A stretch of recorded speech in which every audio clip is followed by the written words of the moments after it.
Merhabalar, kanalıma hoş geldiniz. Bugün yine sizlerle çok farklı bir çalışma ile birlikteyiz arkadaşlar. Şöyle göstereyim sizlere. Biraz uğraştıran zor bir örnek. Özellikle de çeyizlere çok yakışan bir örnek arkadaşlar. Ben bu modelimin bir benzerini daha önce de sizlere göstermiştim. O modelime de kartlar kısmından ulaşabilirsiniz. Evet, şimdi örneğimizin ilmek sayısından bahsedelim. İlmek sayımız, ana örneğimiz 14. Burada kahve çatlağı modelimiz var. Burada 4 ilmek, toplam 18. Bir de kenar lastik modelimiz var. Ben göstermek amaçlı 2 tane yaptım. Normalde yeleğimizi başlarken 3 tane kahve çatlağı modeli kullanıyoruz. O da toplam 13 ilmek arkadaşlar. 8'in katlarından modelimizi hesapladıktan sonra artı 13 ilmek atarak da lastik ilmeklerimizi de hesaplayıp yeleğimize başlayabilirsiniz. Alt lastik modeli de bir ters bir düz ördüm. Yani isterseniz siz 2 ters 2 düz de örebilirsiniz. Evet, şimdi arkadaşlar hemen modelimizin yapılışına geçmek istiyorum. Şöyle ben orta kalınlıkta bir ip kullandım. Bebek ipi arkadaşlar, 3 numara şiş. Bu modelimi de aynı biraz ince arkadaşlar alize ipi ve 3 numara şiş kullandım. Modelimizde bir şey daha söylemek istiyorum arkadaşlar. Modelimin bedenine göre arkadaşlar ipi kalınlığına göre ilmek sayısı değişiyor. Bu ipte alizenin ipinde toplam burada 3 tane ilmek yaptığınızda burada da 4 tane örnek olduğunda 38 beden ve 5 örnek yaptığınızda da 40-42. Eğer sizin hani örme şeklinize göre de eğer eliniz biraz bol ise 44 bedene de uyum sağlamaktadır. Arkadaşlar 5 örnek genellikle 4 örnekten beden olarak başlanmaktadır bu örnekte arkadaşlar.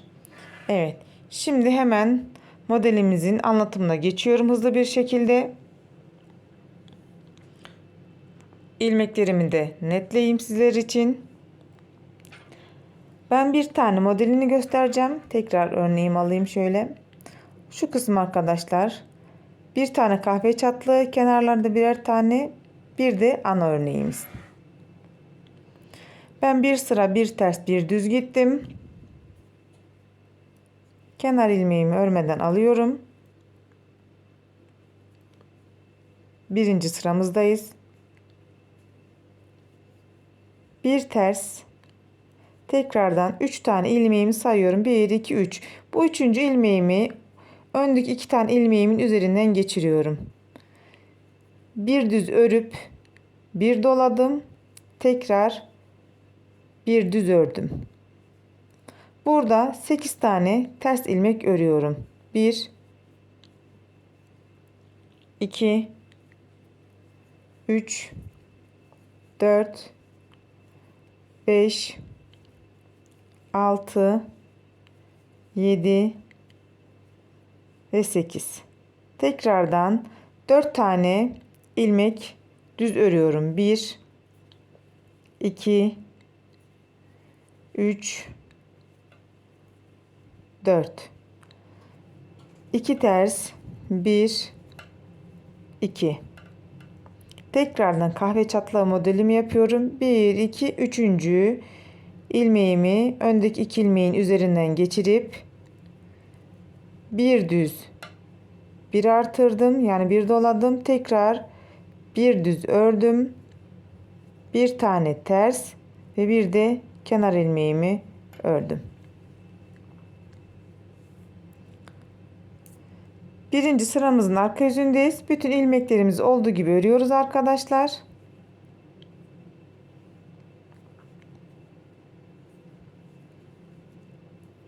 Bakın burada kahve çatlağı modelim var.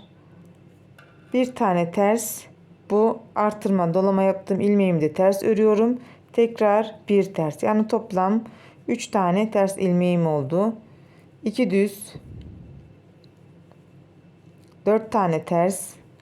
Arkadaşlar bu arada kanalıma abone olmayı ve bildirim zilini açmayı unutmayın lütfen.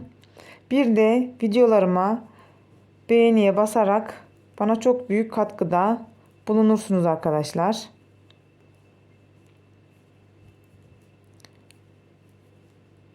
Düz ilmeklerimi örüyorum. Tekrar kahve çatlağı modelime geldim. 3 ters.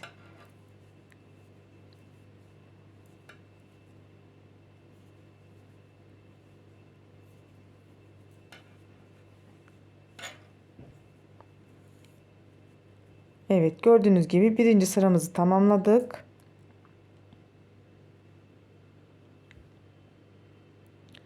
Evet, ilmeklerim net mi diye bakıyorum arkadaşlar kamerama. Kusura bakmayın. İkinci sıramızdayız.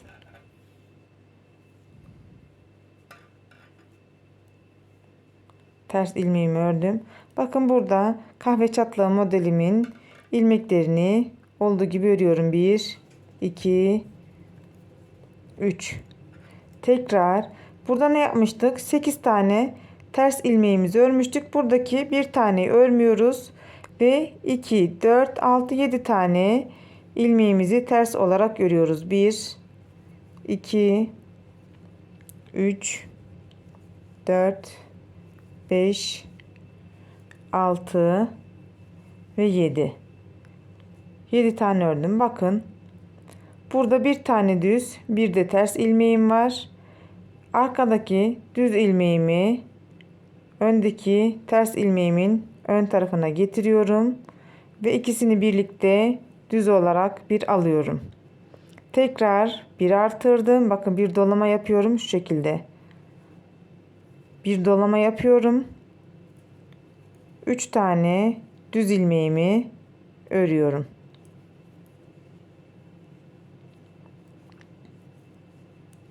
İki ters ve buradaki kahve çatlağı modelimi örüyorum. Kenar ilmeklerimi de örüyorum. Bu kısımlar kolay arkadaşlar. Hızlı geçiyorum. Şimdi ikinci sıramızın arka yüzündeyiz. Burada da ilmeklerimiz olduğu gibi örüyoruz arkadaşlar.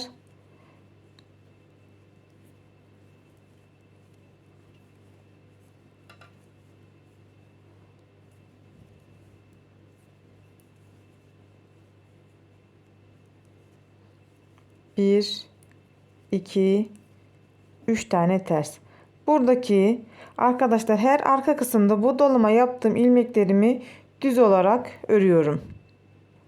Tekrardan bir ters ve buradaki 7 tane ilmeğimi düz olarak örüyorum.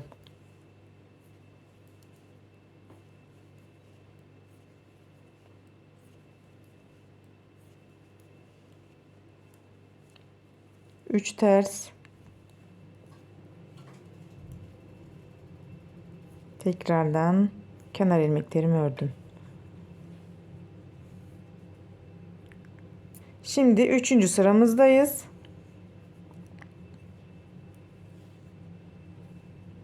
Kenar ilmeğimi örmeden aldım. Şimdi bir ters örüyorum. Yine birinci sırada bakın yaptığımız işlemin aynısını, pardon arkadaşlar, ilmeklerimi netleyeyim. Örneğimi kahve çatlağı modelimi yapıyorum yine. Bir düz ördüm, bir doladım, tekrar bir düz ördüm. Burada 7 tane ters ilmeğimiz kalmıştı. Yine bir tanesini burada bırakıp 2, 4, 6 tanesini ters olarak örüyorum. 1, 2, 3, 4, 5, 6. Yine buradaki düz ilmeğimi ters ilmeğimin önüne getiriyorum. İkisini birlikte bakın düz aldım. Burada bir tane dolama yapıyorum. Bir ters ördüm.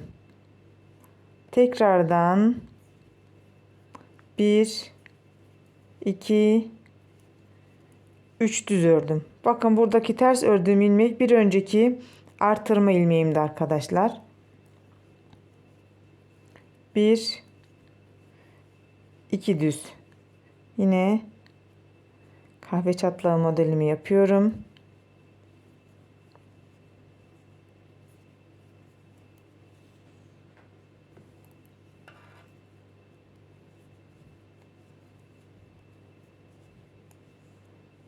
Kenar ilmeklerimi de ördüm. Üçüncü sıramızın arka yüzündeyiz. Burada arkadaşlar ilmeklerimizi olduğu gibi örüyoruz. Yine bakın burada bir düz bir de artırım ilmeğim var. Onları düz olarak örüyorum. Arkadaşlar bu sıradan sonra bu sırayı da arka yüzünü göstereyim sizlere. Bundan sonraki ön yüz ilmeklerimde arka yüzünü göstermek istemiyorum. Çünkü videom oldukça çok uzun sürüyor arkadaşlar. Bu da sizleri sıkabilir. O yüzden bu sıralarda arka tarafı örmeyi anladığınız zaman diğer örneklerde de sıralarda da örebilirsiniz. Bakın bir düz, tekrardan pardon, özür dilerim. Bu artırmayı da düz ördüm. Yani iki tane düz oldu. Bir ters. Burada 6 tane ilmeğim kaldı. 1 2 3 4 5 6. Tekrardan 1 2 3 1 2.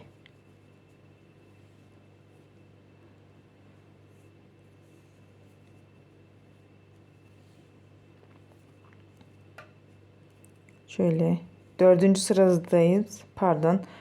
Dördüncü sıradayız. Ben sizlere her sırayı söyleyeyim. Karıştırmayalım arkadaşlar. Bu modelde biraz zor olduğu için kenar ilmeğimi aldım.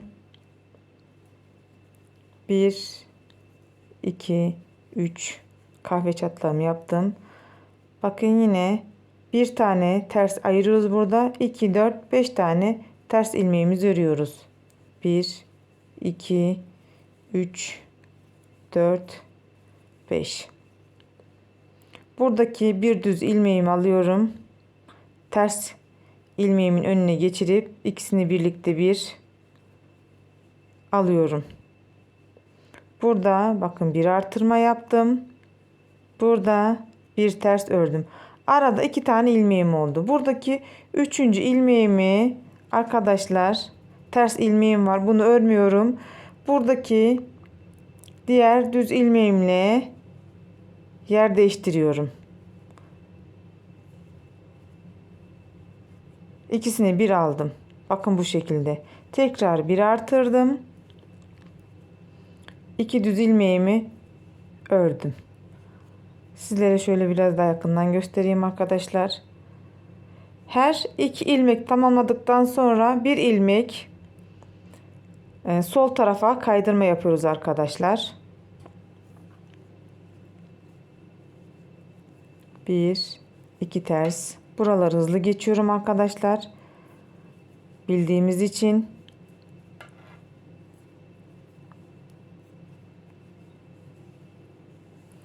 Evet, bakın burada yine ilmeklerimiz olduğu gibi örüyoruz. Burada iki tersten sonra bakın burada bir tane artırma ilmeğim var dolama. Bunu düz örüyoruz. Sizlere daha önce de söylemiştim. Arka önlerde artırma yaptığım ilmeklerimi düz örüyorum. Diğer ilmekleri de olduğu gibi örüyoruz arkadaşlar. Ve 5. sıramızda modelimize devam edelim. 5. sıramızdayız. Örneğimizin bu kısımlarını hızlı bir şekilde geçiyorum.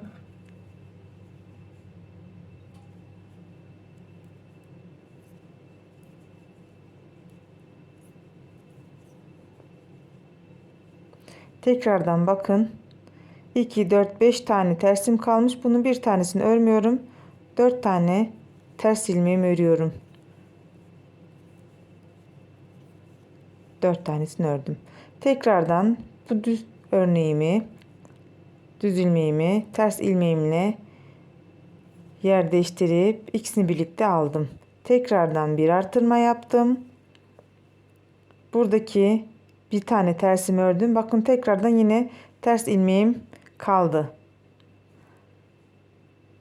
Şu şekilde ikinci düzümü ön kısmı alıyorum ve ikisini birlikte tersle birlikte bir düz aldım. Tekrar bir artırma yaptım.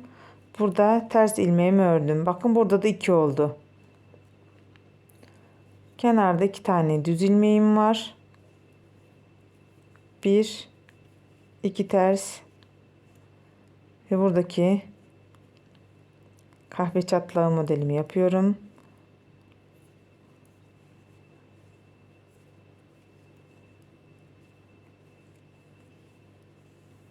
Yine arka sırada arkadaşlar, bakın burada düz ilmeklerim var, kendini belli ediyor zaten. Buradaki dolama yaptığım, artırma yaptığım ilmeklerimi de düz örüyorum ve bu sırayı da tamamlayalım arkadaşlar. 6. sıramızdayız.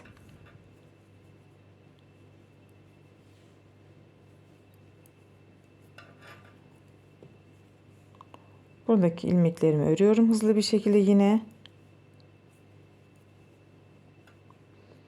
4 tane ilmeğim kalmış. Buradaki bir tane ilmeğimi ayırıp son 3 tane ilmeğimi örüyorum.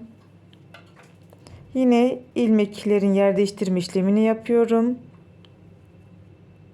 Bu birinci ilmeğim, düz ilmeğim. Tekrar bir artırdım. Bir ters ördüm. Burada 2 tane ilmeğim oldu. Yine bakın ikinci düz ilmeğimin yerini değiştiriyorum. İkisini birlikte düz alıyorum. Tekrar bir artırdım. Bir ters ördüm. Burada 2 tane düz ilmeğimden sonra 2 tane ters ilmeğim oldu. Bakın yine burada bir ters ilmeğim arttı. Buradaki arkadaki düz ilmeğimle ikisinin yerlerini değiştirip bir olarak aldım. Tekrar bir artırdım. Burada bir düz ilmeğimi ördüm. Şöyle sizlere yakından göstereceğim arkadaşlar. İlmeğimi hepsini öreyim, sıramı tamamlayayım.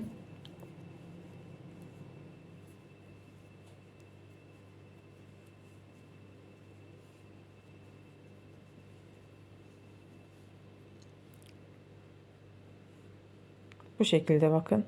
Her 2 tane arada ilmek olduktan sonra bir tane kaydırma yapıyoruz demiştik.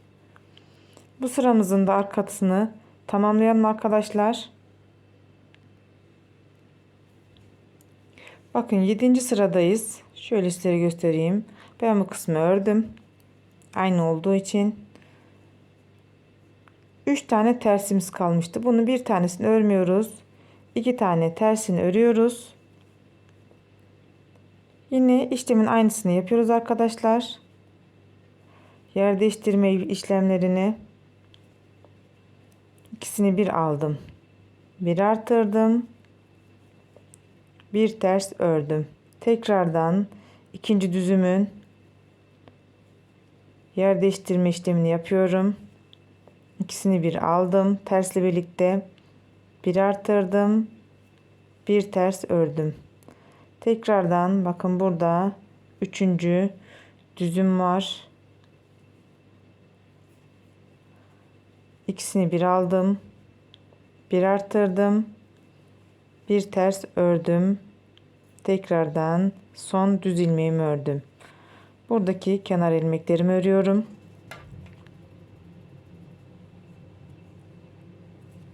Küçük kenar modelimi yapıyorum.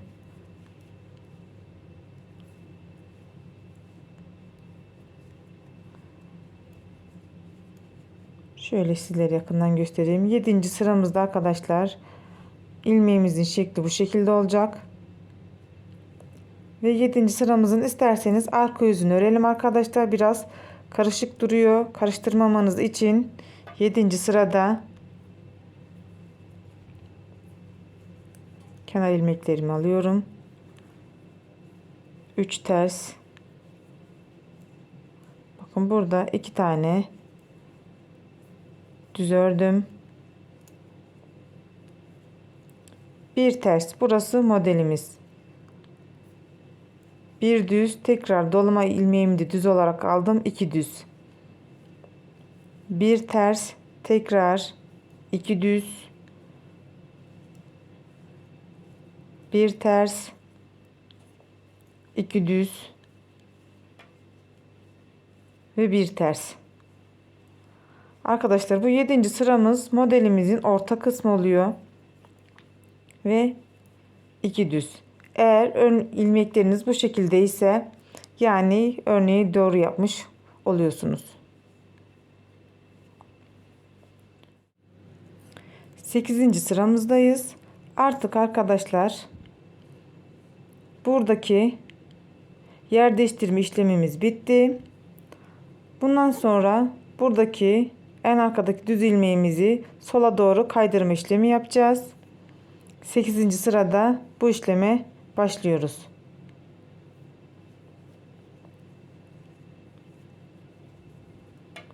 İlmeklerimi örüyorum hızlı bir şekilde.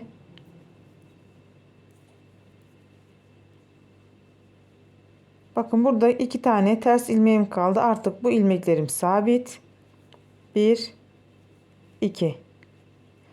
Buradaki bir düz ilmeğimi örüyorum. Bir ters, bir düz, bir ters ördüm. Buradaki bakın ikinci düz ilmeğimle ters ilmeğin yerlerini değiştiriyorum. İkisini birlikte düz aldım. Bir artırdım. Tekrar bir ters ördüm. Şöyle sayalım. 1 2 üçüncü düz ilmeğimin de yer değiştirme yaparak ikisini bir alıyorum. Bir artırıyorum. Bir ters örüyorum. Burada arkadaşlar 4. ilmeğime yer değiştirme yapıyorum ama bakın şu şekilde ikisini bir almıyorum. Önce düz ilmeğimi örüyorum. Tekrar ters ilmeğimi örüyorum. Bakın bu şekilde. İkisini yer değiştirme yaptım. Yani kesme işlemi yapmadım.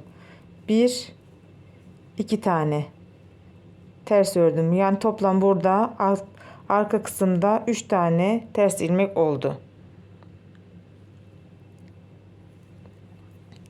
Buradaki ilmeklerimi de örüyorum hızlı bir şekilde.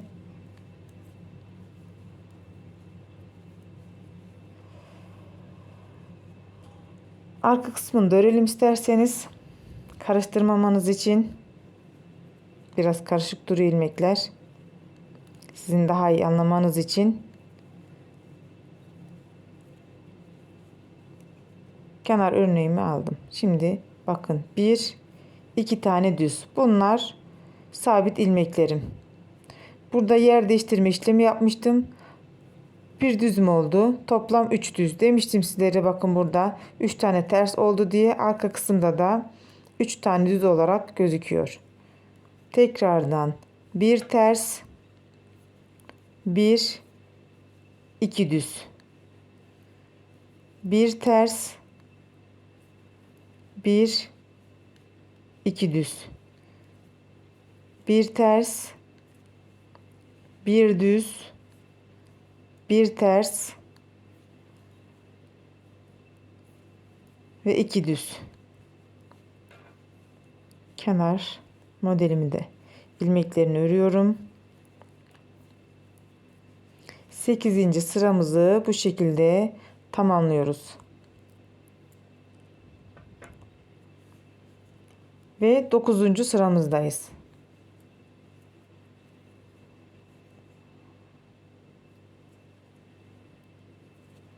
Modelimi yapıyorum. Buradaki 2 tane ters ilmeğim artık sabit demiştim sizlere. Buradaki düz ilmeğim de sabit. Bir tane düz ördüm. Bakın burada Ben şöyle söyleyeyim sizlere. 1, 2, 3, 4 tane düz ilmeğimiz var. İkinci düz ilmeğimi öndeki ters ilmekle yer değiştirerek ikisini birlikte bir aldım. Bir artırdım. Bir ters ördüm. Tekrardan üçüncü düz ilmeğimi ikisini bir aldım. Bir artırdım. Bir ters ördüm. Bakın buradaki dördüncü düz ilmeğimle ikisinin yerlerini değiştiriyorum. Ama ikisini birlikte almıyorum. Ayrı ayrı tek tek örüyorum. Bir düz ördüm. Ve tersimi de ördüm. Bu birinci tersim. 2, 3, 4. 4 tane tersim oldu. Son sırada arkadaşlar. Kahve çatlağı modelimi de yapıyorum.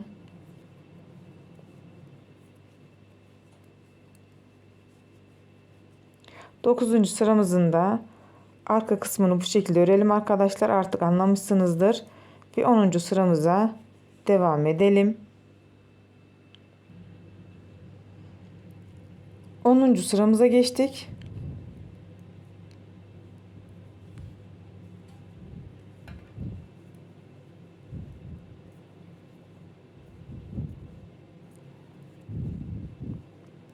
İki tane ters ilmeğimi sabit örüyorum. Burada bakın 2 tane düz ilmeğim olmuş. 1, 2. Tekrardan ortada 2 tane ters ilmeğim var. Bir tanesini örüyorum. Bir ters ördüm.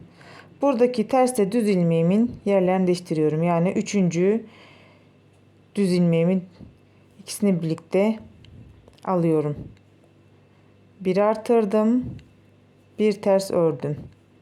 Tekrardan bakın burada 2 tane ters ilmeğim var ya. Buradaki üçüncü tersimle son dördüncü düzümün yerlerini değiştiriyorum. Ve ikisini bir değil de tek tek alıyorum. Bir düz. Burada bir ters ördüm. 2, 3, 4, 5 tane ters ilmeğim olmuş. Evet arkadaşlar 10. sıramızı da bu şekilde örelim. Ve hızlı bir şekilde 11. sıramıza geçelim.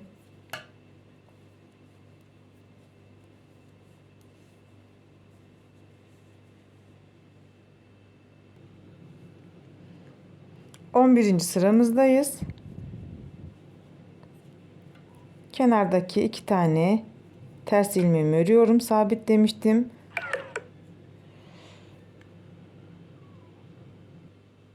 Pardon arkadaşlar. Kameram durdu. Tekrardan başlattım. Buradaki 2 tane ilmeğim ters demiştim. Sabit.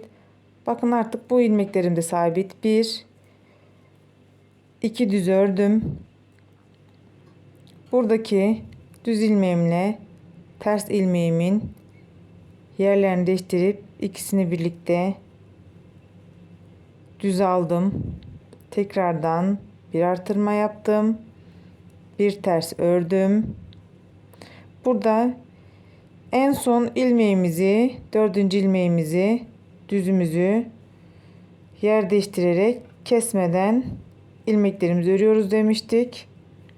Bir düz bir ters ördüm. Burada 2, 4, 5 bir de bu 6 tane toplam ters ilmeğim oldu.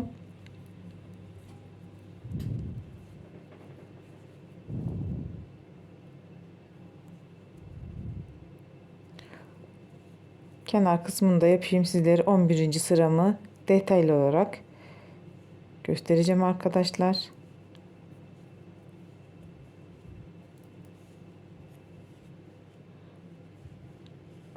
Evet 11. sıramız da bu. Arka yüzünü ördükten sonra 12. sıramızda modelimize devam edelim. 12. sıramızdayız. Yine kenar ilmeklerimi ördüm. 1, 2 tane ters ilmeğimi ördüm. Burada 1, 2, 3 tane düz ilmeğim oldu. Tekrardan bir tersimi örüyorum. Artık arkadaşlar burada kesme yapmıyoruz. Ne demiştik? Son düz ilmeğimizi, dördüncü ilmeğimizi yer değiştirerek örüyoruz demiştik. Burada 12. sıramızda kesme işlemimiz yok. Yer değiştirme işlemi yapıyoruz. 1 2 3 4 ilmeğim de bu arada ipim de koptu arkadaşlar, kusura bakmayın. Biraz şu tarafa alarak arka tarafa atabilirim. Evet. Kaç oldu? 2 4 5 6 ve 7.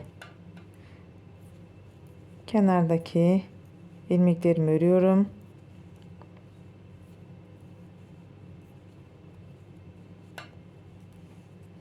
On ikinci sıramızı da bu şekilde tamamlıyoruz. Arka sırayı da örüyoruz. 13. sıramıza geçelim arkadaşlar. 13. sıramıza geçiyoruz ve son sıramızdayız arkadaşlar.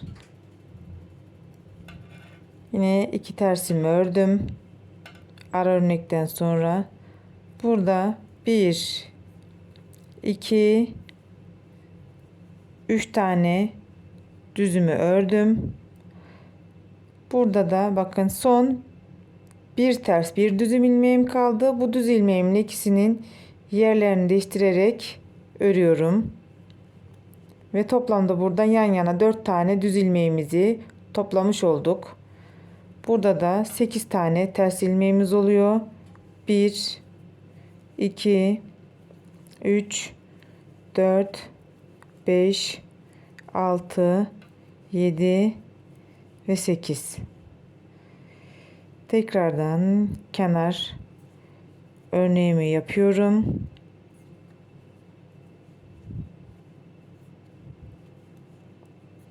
On üçüncü sıramızda gördüğünüz gibi örneğimiz tamamlandı. Arka sıramızı da bitirelim. Yani örelim ve 14. sıramızda tekrar videomuza devam edelim. Evet, gördüğünüz gibi 13. sırada modelimiz tamamlandı arkadaşlar. Tekrardan 14. sırada ikinci örneğimize başlıyoruz. Siz isterseniz 13'ü tamamladıktan sonra 14 değil de 1 diye başlayabilirsiniz.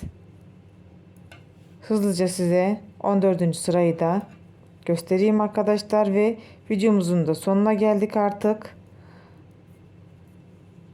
Başka bir videoda arkadaşlar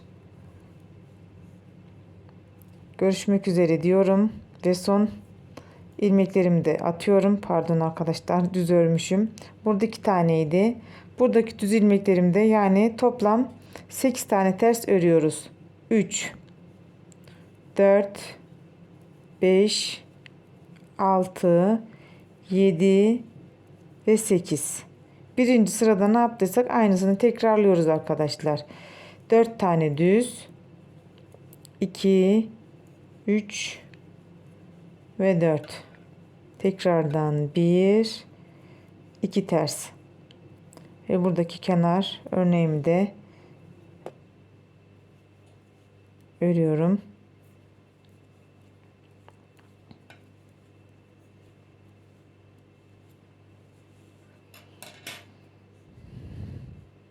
Evet, bakın ikinci örneğimizin de kurulumu bu şekilde arkadaşlar.